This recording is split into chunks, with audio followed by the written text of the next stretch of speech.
Okay. Hi, Erin. Hi. I'm Tyler. Thank you for agreeing to be with me today. Absolutely. So, really, all I'm interested in is getting some information on your position. I know you're a Sacuony representative, and I'm just curious to know, I guess, like what all goes into it. So, first off, I guess, how long have you worked with Sacuony? I started in June of 2014, so it's been like a year and a little over a year and a half.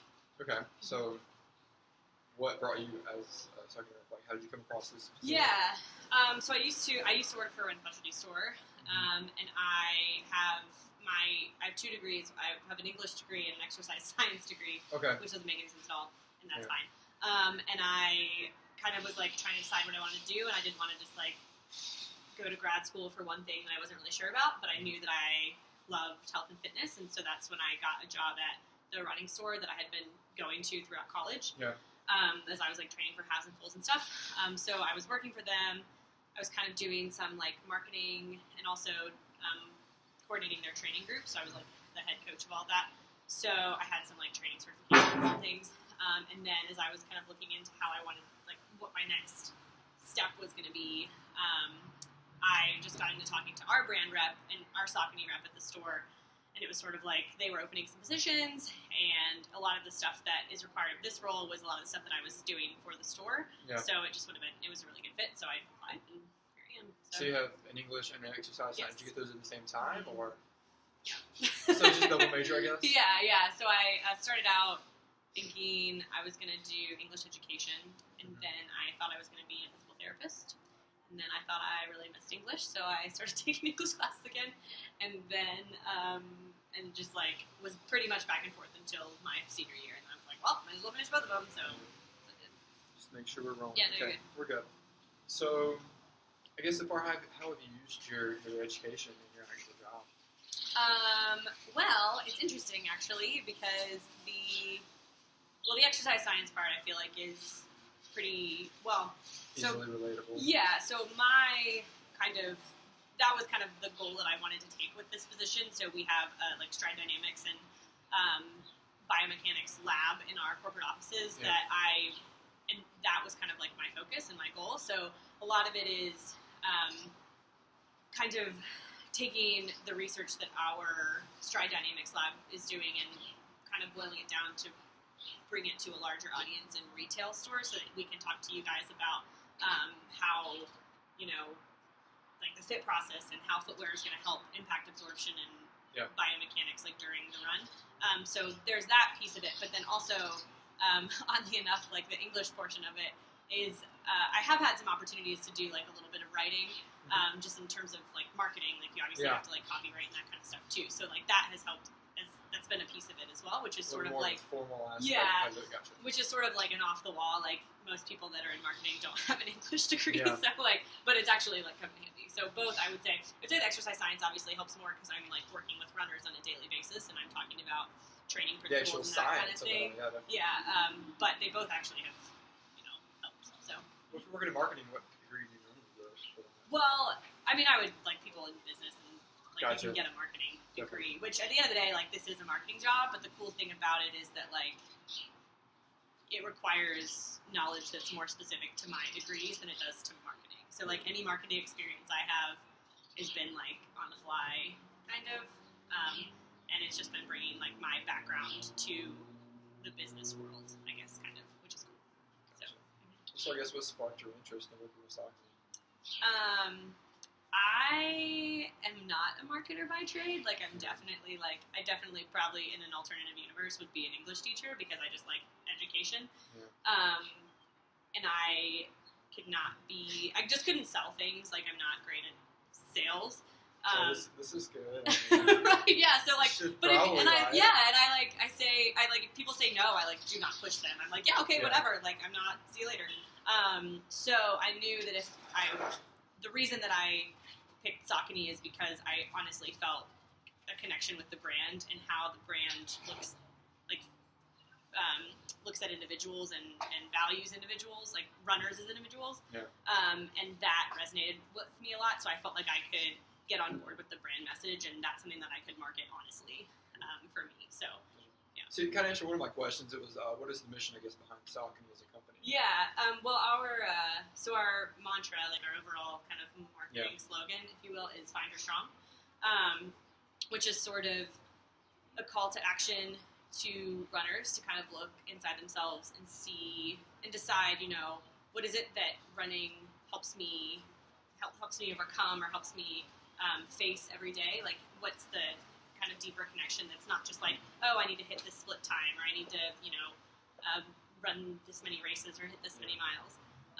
Because I think running is about a lot more than just that. It's, for most people, there is a story behind it, and there is... there's a reason why we start to begin with. I mean, no absolutely.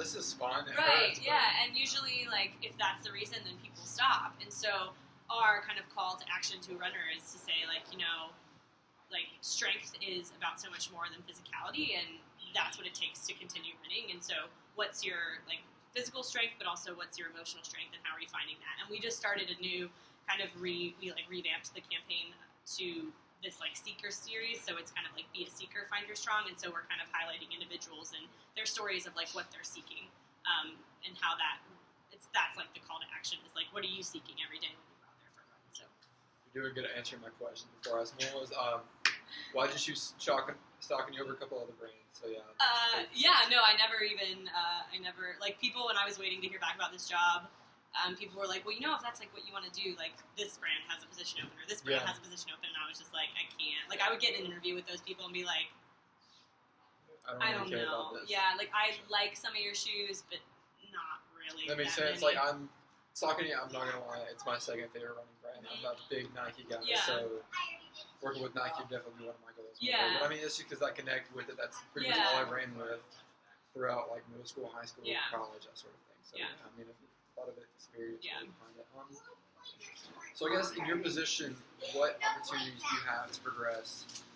And are you interested in progressing, or is being a rep something that is usually a good level to stick with if you enjoy it? Well, it depends. So I think the tech rep position, which is what I do, is the marketing rep aspect of it, and that tends to be kind of an entry level position. A lot of that is because it requires so much travel, and it doesn't really lend itself to a very stable lifestyle. So if you want to if you and there are people that have families that do it and do it just fine, but if you want to have a family and settle down, you're just on the road a lot, so it's hard.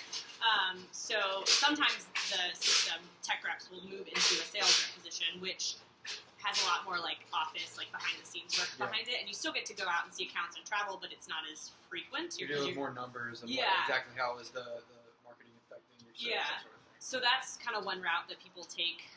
The other, because with the marketing rep position, you have experience working with accounts directly, and so that kind of lends itself to being successful as a sales rep.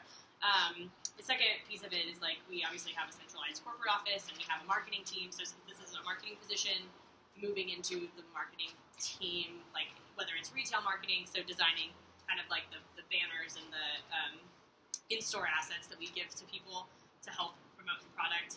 That's one option. Social media is a huge thing for us right now. So and that's something that we work with on a daily basis. So moving into the social media marketing aspect of things is another option. And then kind of the third being product, product development and product design. So that's actually working with materials and what the shoe actually looks like and how it cooperates with, or how it interacts with the body and that kind of stuff. So product development. So basically sales, product, and marketing are the three kind of options that you can go into, with a lot of different opportunities in each of them. And for me, I would say, I talked about the lab earlier, our Stride Dynamics lab. That was sort of my initial goal. I definitely am interested in a lot of different things, hence the 2 degrees that don't make any sense. But that was my first, and still is my ultimate goal, is I want to work with the guy who heads up our Stride Dynamics lab with product research and biomechanics research and working with athletes, because we do have some sponsored athletes that'll come in for stride analysis, and we work with their physical therapists and stuff to put them through the proper training regimen or recovery regimen or whatever. So that's kind of where I would like to be eventually. That's with that one. So kind of progressing more to that rather than just sticking with just sales and marketing. Yeah. Okay. So a little bit more technical questions. So where's starting base pay for being a rep and the perks and stuff that come along? So kind of depends on the brand. which is something that I learned when I was first starting applying for this job. So when I started, they told me it was going to be somewhere between, my base pay would be 36 to 42,000 depending on the territory that I was placed in. So like obviously expenses in Boston or expenses in New York are a lot higher than expenses in other places. So the pay would be like that. Yeah. But I also am provided a company car that they pay my gas mileage. I have a company computer. They give me a stipend for my cell phone and internet. And like I have an iPad. Yeah. So like some of those things that the company. So those are the reimbursements. Yeah. You have to like buy them and then they pay you back. No, they provided me with that. So you like a car that you buy those sort of things. Okay. And like my car insurance is taken care of for me. So all that stuff. Whereas there are other brands that have like I know somebody who works for another brand who started out at $50,000, but he uses his own car, pays his own gas money. He gets reimbursed for some of that mileage, but like out of pocket, it's his, and he has to pay his own cell phone, all that stuff. So like it kind of depends on, like I think it all kind of evens out because depending on what the brand gives you directly and like then what you have to pay for yourself. So, but I would say probably safely between 40 and 50,000. And that's what you get to kind of play around with after. Gotcha. Yes. So like after everything's evened out. Okay. I would say it would fall some. I mean that's $10,000 a year. That's a big range, but like it depends on where you are and what your company's giving you. So it's going to depend on the brand. So you get a company car, pretty cool logo on the side, everything like that. What other kind of perks? Well, or you work with a lot of physical product. You get like yeah. Like that. So you mean like what do I get like from the brand? Yeah, just like certain jobs. Say you work at Pizza Hut, you get a lot of free pizza. Yeah, so. right. So we get like twice a year when the new apparel and footwear comes out, we get like a seed, what's called a seed budget, basically that we get to order ourselves like the new inline stuff, which for us makes sense because we are the people that are out in the accounts and they want us to be wearing current apparel and footwear. And you kind of have to know what it's like. You don't tell them what and you want to be wearing it too. Like you can't walk in there and something that's like 3 years old and have them be like, so why aren't you wearing that new tank top? You completely don't like different brand, anything like that right, as well. Right. So, they want to like outfit us so that we like look the part. Yeah, but we also get like if we order through the website using our email address, we get like 40-50% off of like it's basically a wholesale cost. Yeah. So of apparel that we want to buy, anything above that seed budget, and then we have like a company store that we can order things through. That's basically the wholesale cost, I think, too. Sure. So we get things for pretty inexpensive. Cool. So, I guess what have you learned so far? I mean, you already have your base of education. You got a lot of experience, but like, what have you taken from this job specifically? Oh my gosh. Okay. So this is oddly enough. A lot of it is like people skills, like just, and not that I like didn't have this before, because honestly, like I worked as a waitress when I was in high school and college. And I had to put up with a lot as a waitress. So I kind of had developed some of that. But a lot of it is like flexibility, working with people. I am probably like just like keeping a like it's a lot of like personal development kind of stuff rather than technical knowledge. Like I've definitely learned a lot about footwear, right? Yeah. But I think that's kind of the obvious answer. I think the more important things that I've learned are like how to be flexible. Like I like to plan things and I get really anxious and stressed out when things don't go my way. So like how do I, but you could set an event up with a retailer and then you show up at the venue where the event's supposed to be and maybe another brand's there already set up or like something else is occupying it and you're like, well, we have 300 people coming to this. Like what are we going to do? Like being flexible and learning to adapt to changing circumstances I think is a big thing and just like relax into that and because that's not something I'm great at. I think in the face of all that, being able to maintain kind of a positive rapport and a positive attitude, because like the second that one person gets negative, then it's infectious and everybody gets that way. And then suddenly this event that you had 300 people at that's a total disaster is like that much more of a disaster because everybody that's coming is looking at you and you look panicked and flustered and terrible. So a lot of it is how you handle it. So, and then the other thing too is just being willing to like say yes to things, which is kind of a weird. I don't know. Like I feel like the like pay it forward kind of mantra, or like there's this book that I read recently called The Go-Giver, and it's about this guy who it's like a parable kind of thing. not like religious parable, but it's just like a story that kind of has a lot of lessons in it. And it's about this guy who's like really like all about like, oh, I'm only going to do this if I can get something back out of it. But then he like meets this dude who tells him like, no, you need to start just like giving of yourself, and then like without caring about consequences, and eventually, you know, like maybe that'll come back to you, maybe it won't, but if it, you know, just like go with it and see what happens. And so he starts to just like say yes to things and like run himself kind of thin, and eventually kind of it all comes back to help him. So like my point, man? Similar. So like the idea being that like, I don't know, I just don't ever want to like negate opportunities or say no to opportunities because you never know like what that opportunity is going to teach you or help like there's not always going to be an immediate monetary like obvious return on investment. Like sometimes it takes some time. So I think that's like one thing I've learned, like just, you know, being willing to help and being willing to put yourself out there. And then like hoping that in the end it's helpful, and if it's not, then like, you know, no sweat off my back, whatever. So it's maybe a lot you've of learned from it at least. Yeah.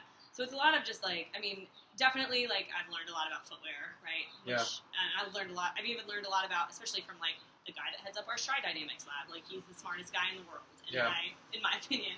And I've learned a ton from him.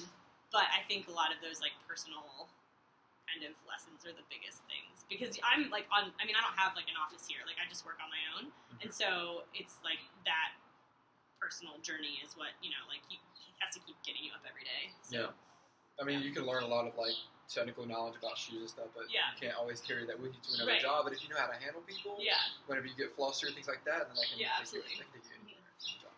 So if you were hiring someone for your position, exactly what would you look for? Like say you were interviewing me for your position. Okay. Well, I definitely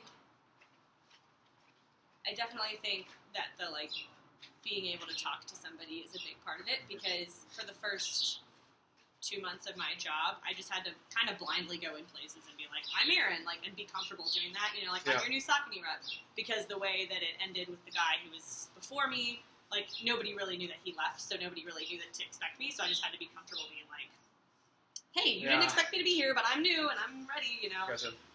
So I know, like, working at Fleet Feet, I know you because you're our Saucony rep, but I couldn't tell you who our Nike rep is. I couldn't tell you who our Asics or our Adidas. I think I maybe know the Brooks and the Zero guy, but that's it. It's just me.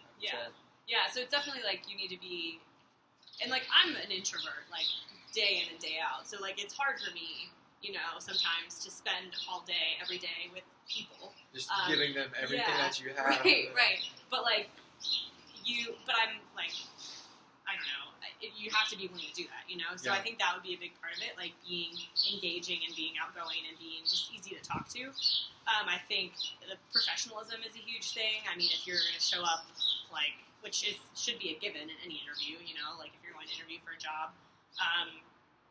But if you show up and you're like sloppy and unprepared, like that person is the representative of your brand to this, like I'm the representative of Saucony to Fleet Feet. And if I show up and I'm not on time, I'm unprofessional, I don't show up with all the resources I promised, or I don't bring anything to the table, or I just like don't meet bare minimum expectations, then they're going to be like, Saucony doesn't have their crap together, so why would we, you know, go forward with them? So unfortunately, a lot of it is just like having an agreeable personality, which maybe seems like kind of a superficial thing, but like that's sort of what some of it is, you know. And I also think like a genuine interest in investment in the brand, because I think it's really easy in the footwear industry to kind of just want to job hop where the opportunity is open. But you, as a brand, invest a lot of time in somebody if you're hiring them as a rep, a lot of time and money and energy. And so I think, you know, looking at somebody and saying, like, are they somebody we can take with us, or is going to want to be with us for a while, I think is a big thing too. What is their return on investment? Yeah, absolutely. So you eat, sleep, and breathe suck, and you don't take it. So. No. Yes. Okay, so I guess obviously a lot of good things, a lot of learning opportunities with your job. So what kind of challenges can come with being a brand rep? So I had mentioned that this position is usually kind of an entry level, like 2, 3, 5 year situation because burnout is a huge problem. Like, for me, it's really easy because, not really easy, but it's easier because I'm, like, single. All I have to worry about is, like, I have a cat at home that has to get fed, and, like, she can probably handle herself for 2 days if I'm out of town. So, so it's easy for me to, like, get the job done, but it's also easy for me to, like, overcommit myself and overwork myself, and then 2 months in, 3 months in, I'm like, oh God, what have I done? Like, I haven't slept, and I haven't been home in weeks, and I'm not eating My normally. cat okay. Yeah, like, I'm not running anymore. Like, it's just really easy to, because you manage your own schedule, it's really easy to, like, slack, and it's also really easy to overcommit if you are honestly, like, genuinely committed to the brand. So it's really easy to get burnt out, and, like, especially around major brand launches where there's a lot being asked of you, and you're somebody who wants to go above and beyond. Like, you're just gonna, like, schedule yourself to death, and then, like, you're gonna be 2 weeks into it and be like, I didn't even notice I did this, and, like, now I want to die. So it's just a matter, like, self-management is probably the biggest challenge, like, knowing yourself and your personal needs, and, like, having a work-life balance, because the other piece of it is that I'm a runner, and so some of my social settings are going to group runs. But it's kind of where you're also working. Yeah, exactly. So, like, I'll go to a Raleigh brewing run that I'm sponsoring, and, like, inevitably we're going to talk about Sacuony there, whether I've come as Sacuony or whether I've come as Erin, you know what I mean? Yeah. And so it's like, you never get a chance to turn it off. So I think... It's like, I'm just Erin. Yeah, I'm not a Sacuony robot, I promise. But, yeah, so I think just, like self-care almost is, like, kind of the hardest thing, because you are managing your own schedule. And I also think, too, like, beyond that, working with retailers can be a challenge, because every retailer is so different. Every retailer has their own way they work their business, and you can want to help. You can want to do all the good in the world for them, and they might say no to you. And it's like managing how you work with these different people, and reading them, and recognizing the best ways to approach one person is not going to be the way to approach somebody else. Yeah. And I think that can be kind of challenging, especially for me, because, like I said, like, I just want help, like, I want to do everything in the world for you. And if I have somebody that's like, no, I can take that really personally, but it's just like, they just run their business differently, that and makes sense. so I think that can be a challenge too. Okay. So one thing that I've always been interested in is, like, I work at Fleet Feet, so I've got a lot of different brands that I work with, and I get the question all the time. So which brand is the best? Like, what do you recommend? I'm like, well, I'll tell you again, it's what's best for you personally. Like, I bring out shoes, I bring out clothes, and you tell me which one's more comfortable. Is there a lot of, I know as a Sacuony rep, you're enforced, or I guess, pressure, to pressure the brand itself, in the sense of you want people to think Sacuony is the best brand out there. I mean, it makes perfect sense. Is there a lot of competition between brands? Yeah, absolutely. In the market, so you have kind of your big three. You're going to be Brooks, Sacuony, and ASICS. Brooks being, like, the #1 brand right now, like, unequivocally. And then ASICS has been #2 for a while, and we've sort of flip-flopped with them, kind of based on the month.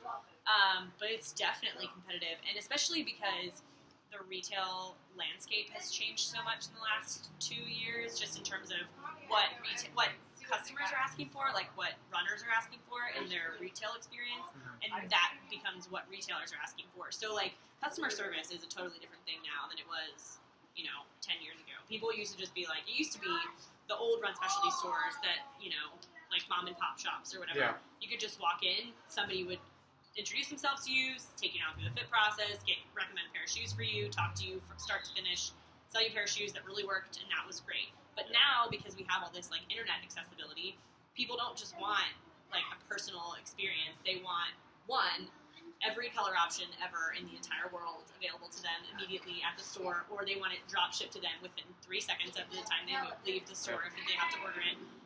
Or two, they want to, like, be entertained, which is what all these, like, group runs and in-store events and all those kind of things are. So it's definitely, like, and that is changing, and that's malleable with retailers every day, and every brand is trying to figure out, like, we all have good product, we all do, and so like, how do you sell it? Yeah, and how do you, like, become the best resource for the retailer so they'll invest the most in you? And that's the biggest challenge, I think, because it's not about, brands come out with great product and brands come out with crappy product. Like, it's just, Yeah. I mean, like I'm biased, and I think that we do a really good job of being consistent, and our product gets better every time. Of course, not everyone's going to think that, Yeah. but I think for the most part, like, we have on like an upward swing, and I think there are other brands that are coming out with things that are strange and confusing, and you know, not helping them in the long run. But it's not all about product anymore, which is crazy and like super weird, because you would think, like, shopping in a running store, it should be like who has like the best shoes and the best apparel, and that should be the end of it. But it's just not that way anymore. Yeah. So one last question. What is some advice you would give to someone who is interested in later on becoming a brand leader? Okay.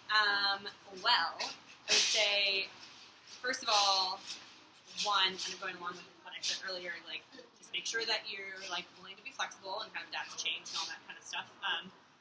But two, a lot of, like, practically speaking, definitely, like, in a tech rep position, you're required to have retail experience. So if there's a particular brand that you think you want to work for, I would go get some kind of, even if it's just part-time experience in, like, maybe you want to work for a tennis racket company, and you could go work at a sporting goods store where you're going to be interacting with tennis rackets. Because for me, I never would be able to do this job if I did not have the perspective of knowing every brand, because you have to know your competition. So that's why they want to pull you from an environment that you were exposed to everything.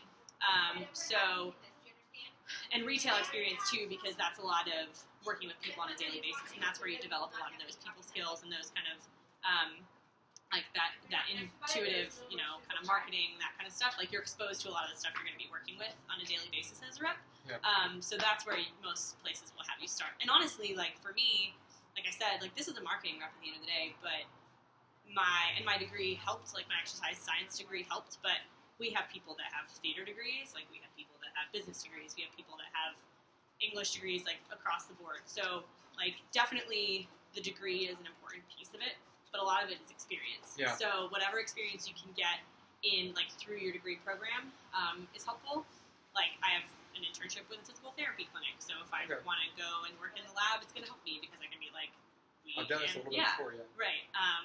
And that was part of my degree program, so some of that's helpful, and then definitely, like, the real world kind of, which, and this could go for any job, honestly, the real world, like, practical retail experience. And then just, like, if you know a brand that you want to work for and you want to know what opportunities are out there, like, go to their employment website and just check out the job opportunities, the job descriptions, what the requirements are. And I think that's a good place to start. And that'll tell you, you know, like, if there's anything specific or any kind of certifications that you need.